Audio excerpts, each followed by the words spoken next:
在周四上午举行的国新办发布会上，就各方关注的新冠病毒溯源有关情况，中方明确表示，武汉病毒所没有开展过所谓冠状病毒增益功能研究，也没有所谓的人造病毒。今年初，世卫专家组亲自到武汉病毒所进行实地考察，得出病毒由实验室泄露极不可能的结论。所以，这次世卫组织公布的所谓第二阶段溯源计划，在一些方面可以说是既不尊重常识，也违背科学。中国不可能接受这样一个溯源计划。国家卫生健康委副主任曾益新介绍，今年初，世卫组织国际专家组正式来华开展病毒溯源全球研究中国部分的工作。中国秉持公开、透明、科学、合作的原则，尽全力组织协调相关单位，完全满足世卫专家参访的要求，前往他们想去的金银潭医院、华南海鲜市场、武汉病毒研究所等9家单位展开调查。3月30号，世界卫生组织正式发布了世卫组织召集的新冠病毒全球溯源研究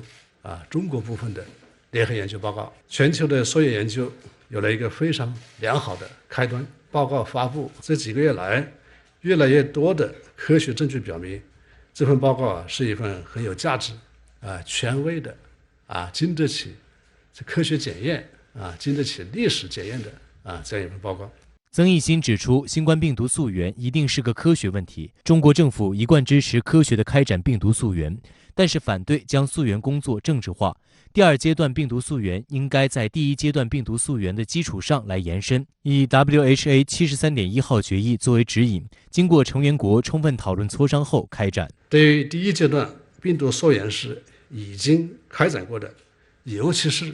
已经有了明确的结论的，我们就不应该再重复开展，而应该推动在全球多国多地范围内开展的溯源工作。所以这次世卫组织公布的所谓的第二阶段溯源计划，在一些方面可以说是既不尊重常识，也违背科学我们是不可能接受这样一个溯源计划的。针对西方热炒的新冠病毒实验室泄露论，中科院武汉国家生物安全实验室主任、武汉病毒所研究员袁志明在发布会上表示，新冠病毒源于自然已成为学术界的普遍共识。袁志明还提到，22名中外科学家近日在中国科学上联合刊发论文，运用经典的进化理论方法，有力论证了为什么新冠病毒只可能来自于自然，而不可能由人为制造，用科学的证据驳斥了实验室泄露的阴谋论。袁志明同时指出，作为生物安全等级、防护等级最高的实验室，武汉 P4 实验室在2018年正式投入运行以来，从未发生过任何病原泄漏和人员感染事故。不论是硬件设施、管理水平，还是人员队伍和工作方式，武汉 P4 实验室和目前世界上运行的其他 P4 实验室是一样的。在这里我要强调的是，第一，在2019年的12月30号之前，武汉病毒研究所没有接触、保藏和研究过新冠病毒。第二，武汉病毒研究所从来没有设计、制造和泄露新冠病毒。第三，到目前为止，武汉病毒研究所的职工和研究生保持新冠病毒的零感染。科学是我在这场发布会上听到的一个高频词。参加会议的专家都表示，溯源工作应该基于科学客观的态度，反对将溯源工作政治化。事实上，随着多国科学家对新冠病毒溯源的持续研究，已有多项研究结果表明，新冠病毒在全球多地的出现时间早于先前的已知时间。然而，面对科学和事实，以美国为首的部分西方政客和媒体却依旧选择性失明，执迷于政治操弄。此前因热衷炒作实验室泄露论而臭名昭著的美国肯塔基州共和党参议员兰德·保罗，在周二的国会听证会上老调重弹，造谣称美国国立卫生研究院资助武汉进行功能获得研究。对此，该机构下属的美国国家过敏症和传染病研究所所长福奇进行了强硬回击。Do you wish to retract your statement of May 11th, where you claimed that the NIH never funded gain-of-function research in Wuhan? Senator Paul, I have never lied before the Congress, and I do not retract that statement. We don't wait know a if minute. it did I come can, from the lab, but all the evidence is pointing that it came from the lab, and there will be responsibility for those who funded the lab, including yourself. Senator Paul, you do not know what you are talking about, quite frankly. I totally resent the lie that you are now propagating. And if anybody is lying here, Senator, it is you. 福奇的回应被《华盛顿邮报》评价为通常不会在庄严的参议院使用的措辞，这是来自科学界的越来越有力辩护。美国政客多次借溯源问题对中国进行污名化，甚至为此不惜大肆传播假新闻。深圳卫视注意到，在周四的国新办发布会上，多名专家都特别提到美国《华尔街日报》于5月初炮制的一篇所谓独家报道，其中妄称武汉病毒研究所有3名研究人员曾于2019年的11月份到医院就诊，其症状和新冠病毒是一致的。袁志明回击道，这篇报道完全是无中生有。如果要搞清这个事实真相，其实非常简单，只需要这些媒体记者告诉我们这个3人的姓名，真相就可以水落石出了。其实我们在很早就提出了这个建议，但是直到现在，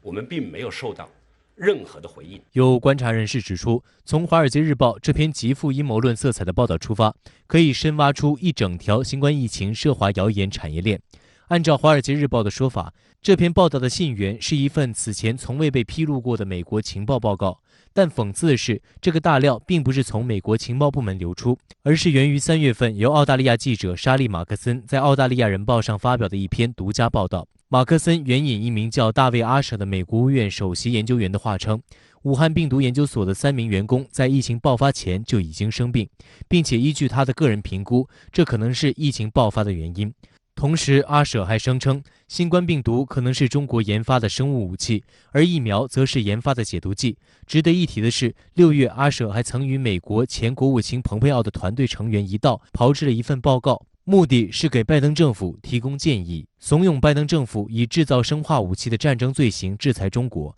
而矛头就指向武汉病毒所。由此看来，关于新冠病毒中国制造以及武汉病毒所研究人员染疫的谣言链条也就大致清晰了。首先，以特朗普政府时期的前国务院官员的报告和情报作为谣言的基础材料，再由《华尔街日报》、《澳大利亚人报》等媒体跟风炒作爆料，然后拜登政府煞有介事地发表声明，一遍又一遍地对这些谣言进行复读。复旦大学教授沈毅分析认为，类似的报道并不是谣言，而是透明的假消息。实际上，在特朗普执政时期，拜登等民主党人早已对诸如此类的言论进行过明确批驳。当时积极辟谣的西方主流媒体，却成为现在极力传播假消息的主力军。沈毅解释，如今的拜登政府之所以话锋一转，选择传播这些公认的假消息，是因为这么做可以解决短期中美战略博弈美方有效筹码不足的困境，满足某种意义上美国国家利益的需要，试图在中美之间制造一个所谓的政治筹码和外交筹码，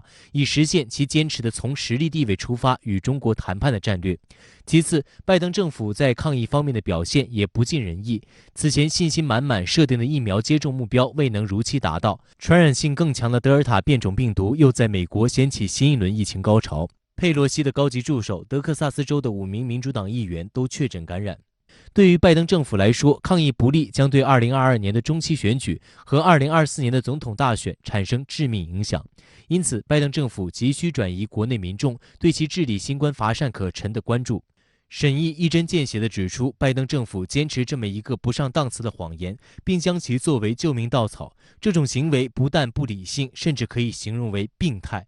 而催生这种病态在美西方精英群体中弥散的，正是对其治理体系衰朽的内生焦虑。值得注意的是，据名利场6月披露，美国政府内部曾警告，不要对新冠病毒的起源进行内部调查，否则可能打开装满蛆虫的罐子。这也从侧面证实，拜登深深清楚，新冠病毒绝对不是从武汉实验室泄露的。此外，对于国际社会针对美国德特里克堡生物实验室以及美海外200多个生物实验室的严重关切，美方也始终三缄其口。对此，外交部发言人赵立坚在周4的例行记者会上再度要求美方对包括中国在内的国际社会提出的疑问做出澄清和交代，并呼吁世卫组织前往彻查。这样的要求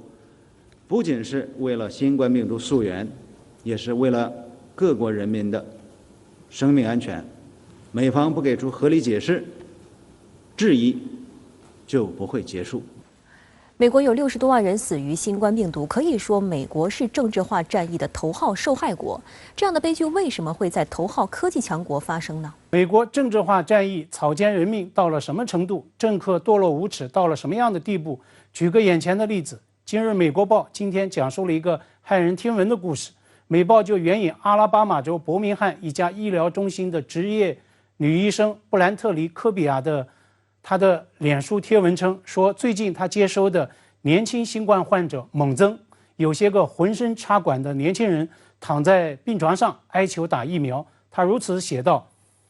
我握着他们的手说，对不起，太晚了。科比亚说，当一位小确诊者不幸去世，他拥抱了病人家属，敦促他们赶快去打新冠疫苗。那些个家属竟然这样哭着告诉他，他们一直以为新冠病毒是一个谎言，是政治性的，是针对其他特定的年龄段或者是肤色人群的。所谓的谎言、政治性，这些个等同杀人的疫情假信息，到底是从哪里来的？老百姓是如何被洗脑的？始作俑者不就是那些个政客与极端的媒体吗？被特朗普特赦的首任国安事务助理弗林，他在特朗普下课离开白宫之后，还在媒体采访中大言不惭，声称新冠疫情就是所谓的政治阴谋。那么作为全球第一大疫情重灾国，美国呢，过去2周确诊又翻了3倍，日增病例现在突破了4万。那么其中大多数是没有打新冠疫苗的人。那么是新冠疫苗在美国供应不足吗？不，